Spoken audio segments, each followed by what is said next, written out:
la moneda actual del resurgente imperio romano, moneda compartida actualmente por la mayoría de las naciones que lo componen. Tal caso no se daba desde el antiguo imperio romano.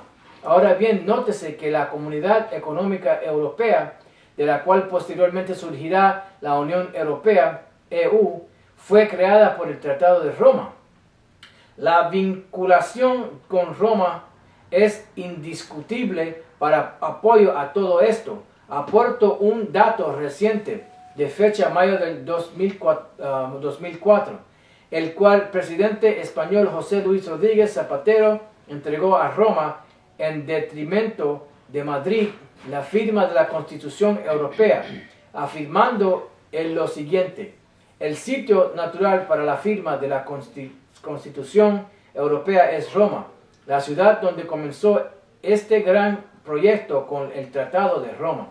Evidentemente, eso no obedeció la ligereza ni casualidad alguna. Estaba suficientemente premeditado y preelaborado, aunque resultó a la postre siempre barro, ya que esa constitución jamás prosperó hasta la fecha. Ahora, esta gente están diciendo que la tierra de Roma es el imperio romano resucitado, renovado. Pero eso es parte de ello, pero el imperio romano entero es América, con Roma y esas otras naciones europeas gobernando con ella, o con él, con América. En 1944, los tres gobiernos en el exilio de Bélgica, Holanda y Luxemburgo proyectan una unión aduanera, el Benelux, que entrará en vigor en 1948. El segundo paso del proceso de construcción de la actual Unión Europea se dio en París en 1951, cuando los Estados miembros del Benelux firmaron un tratado con Francia, Alemania e Italia, por el cual creaban la Comunidad Europea del Carbón y del Acero, CECA, que sentaba las bases de la organización comunitaria posterior. Más adelante, en 1957, estos mismos países firmaron el Tratado de Roma, por el que se creaban la Comunidad Económica Europea y la Comunidad Europea de Energía Atómica, Euratom, cuyo fin primario era la formación de una comunidad económica como paso previo a una futura Unión Política Europea. En 1973 se adhieren a la Comunidad Gran Bretaña, Irlanda y Dinamarca, mientras que Grecia lo hará a partir de 1981. La entonces llamada Europa de los 12 completa su flanco sur con la incorporación en 1986 de España y Portugal. A partir de entonces, la CEE pasará a llamarse Comunidad Europea. El territorio comunitario europeo se va ampliando en 1990 con la unificación de las dos Alemanias. En 1994, Austria, Suecia y Finlandia solicitan su entrada en la comunidad, lo que se materializará un año más tarde. Noruega, quien también pretendió su ingreso, finalmente no lo realizó al resultar la propuesta derrotada mediante un referéndum interno. El proceso de construcción europea aún está en marcha, pues desde marzo de 1998 se postulan como candidatos a formar parte de la Unión Europea Bulgaria, Chipre, Eslovaquia, Eslovenia, Estonia, Hungría, Letonia, Lituania, Malta, Polonia, la República Checa, Rumanía y Turquía. Historia de la Unión Europea. La Unión Europea es una comunidad creada para propiciar la integración política y económica de los estados de Europa, actualmente compuesta por 27 países.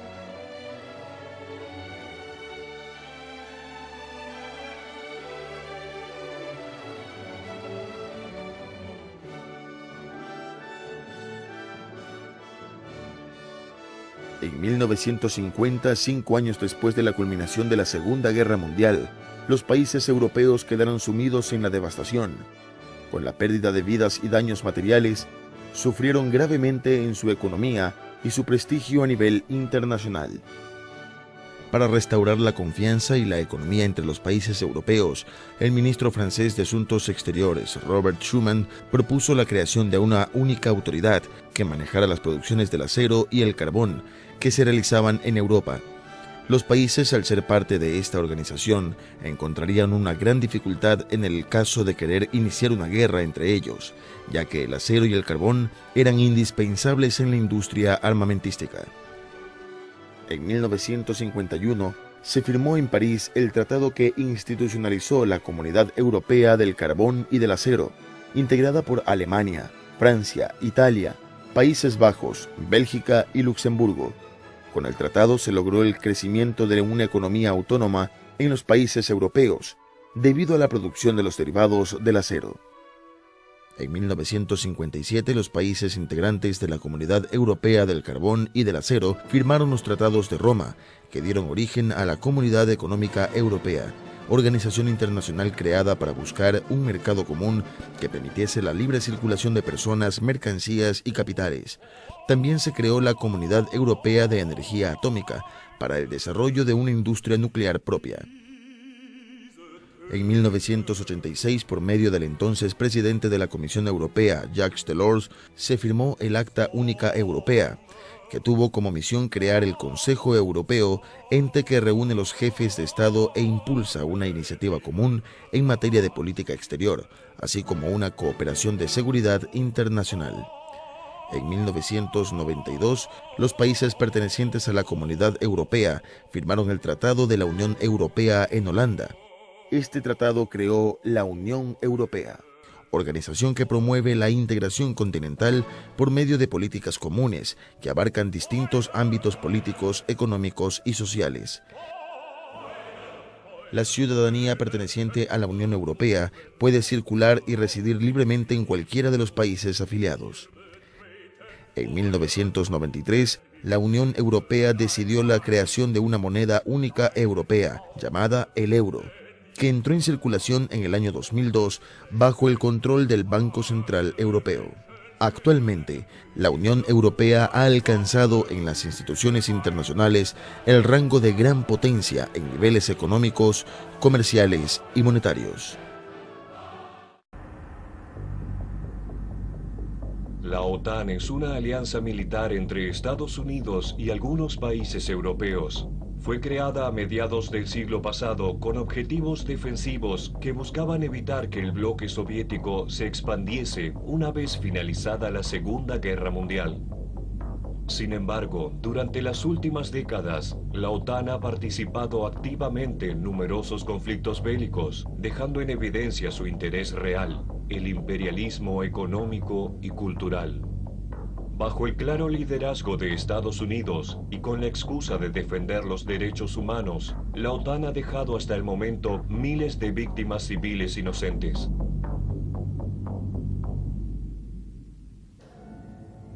La OTAN, voy a responderle con una afirmación que hizo el New York Times hace muy poco a propósito de este tema. Ellos dicen que Estados Unidos es el nervio y el músculo de la OTAN, lo cual es absolutamente cierto. Y revela que más allá de lo que se diga, más allá de las apariencias, en realidad la OTAN es un tentáculo, una extensión del poderío militar de los Estados Unidos a nivel europeo, y ahora la OTAN con una presencia, por ejemplo, en el Atlántico Sur. Entonces, hoy en día yo creo que la OTAN está en una fase también de mucha indefinición, pero lo cierto es que la OTAN, como en el pasado y hoy, veamos ese liderazgo de Estados Unidos. Lo que le da la OTAN a Estados Unidos es la posibilidad de establecer esta clarísima hegemonía militar.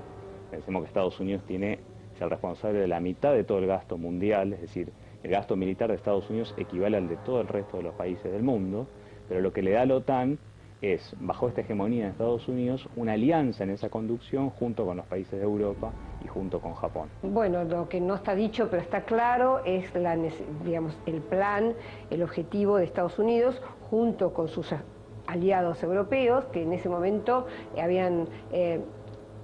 había adquirido mucha relevancia el grupo de los 8, los que llamaban G8, o los países más industrializados de la Tierra, habían adoptado la función de controladores del mundo, de lo que ellos llaman protectores del mundo, y este gran ejército, esta gran organización militar tenía como función justamente eso, poder expandirse hacia todas las zonas hasta ese momento ocupados por la Unión Soviética y dominar el mundo, o sea, llegar a la plena hegemonía mundial. La OTAN surgió básicamente para enfrentarse al bloque soviético.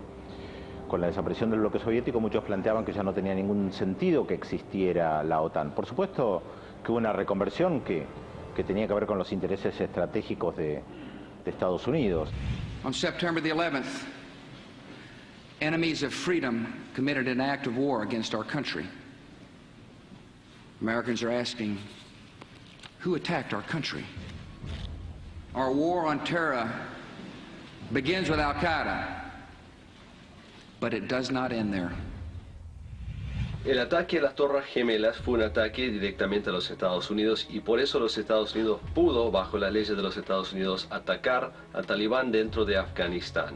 Una vez que esa misión fue concluida, la pregunta fue qué papel puede usar los Estados Unidos con OTAN para extender el uso de OTAN y al mismo tiempo permitir que los Estados Unidos use sus tropas en otros conflictos. Y es que en el fondo lo que ha pasado con la OTAN en los últimos años después del 11S ha sido la reformulación de una estrategia político-militar. Por un lado, la crisis de legitimidad, la pérdida de razón de ser de la OTAN tras la caída del muro, hacía necesario buscar un enemigo común, el terrorismo islámico, pero también, por otro lado, la necesidad de establecer una nueva doctrina político-militar.